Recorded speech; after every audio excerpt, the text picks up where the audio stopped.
Bom dia, meninos, boa tarde, meninos, boa noite, meninos, tudo bem? Bom, pessoal, a nossa matéria de hoje é bem tranquila, ok? Nós vamos trabalhar aqui nessa aula vozes verbais, ok? Vozes verbais. No que consiste, pessoal, esse estudo? Nós vamos estudar de acordo com o verbo, se o sujeito faz, né, se ele pratica ou se ele sofre, se ele recebe a ação verbal. Então, o que a gente entende sobre o estudo de vozes verbais? Se há ação verbal, se a ação verbal é praticada ou sofrida pelo sujeito, ok? Se ela é praticada ou sofrida pelo sujeito. Bom, pessoal, a primeira voz verbal aí que nós vamos estudar, ela se chama voz ativa. Voz ativa. No que consiste, meninos, a voz ativa? Ela é quando o sujeito pratica a ação verbal, certo? Então, na voz ativa, nós temos um sujeito que pratica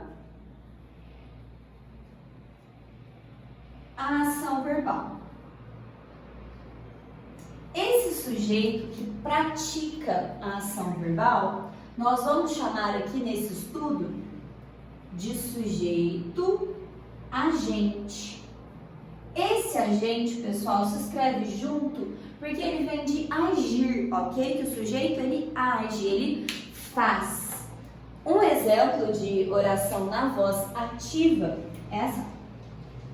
Ela fez o estudo, ok? Ela fez o estudo.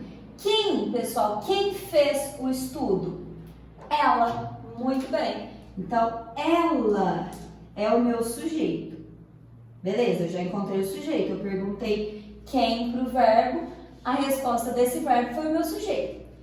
Esse ela aqui, gente, fez a ação? Foi o ela que fez o estudo? Foi, Tyler. Então, nós temos um sujeito agente. Portanto, voz ativa. Então, isso aqui é se o sujeito faz, né? Se ele exerce aquela ação verbal. Quando o sujeito recebe, quando ele sofre a ação verbal, nós vamos chamar de voz passiva, ok? O que vem a ser a voz passiva, meninos? É quando o sujeito recebe a ação verbal. E quando isso acontecer, quando o sujeito receber a ação verbal, nós vamos chamá-lo de sujeito paciente. Beleza? De sujeito paciente. Tranquilo? Só que aí, gente, a voz passiva, ela se divide em duas. Ela pode ser voz passiva analítica. O que é uma voz passiva analítica? Ela tem, gente, vocês vão ter que guardar aí que a passiva analítica, ela vai possuir uma locução verbal. Vou dar um exemplo aqui que vai ficar mais fácil a visualização de vocês, ok? Então, se eu coloco assim, ó, o estudo foi feito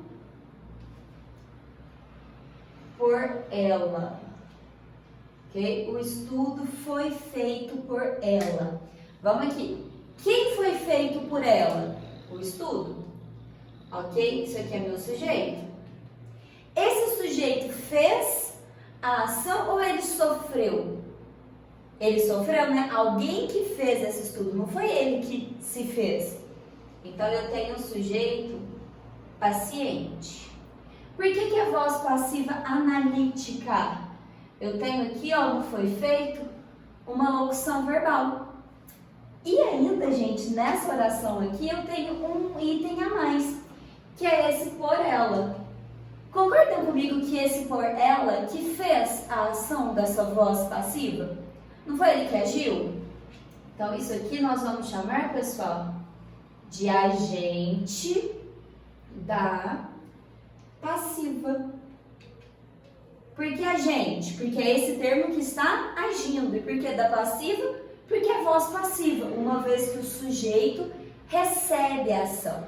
Recapitulando, enquanto nós estamos estudando vozes verbais, pessoal, nós estamos falando de sujeito, da relação estabelecida entre o verbo e o sujeito, certo?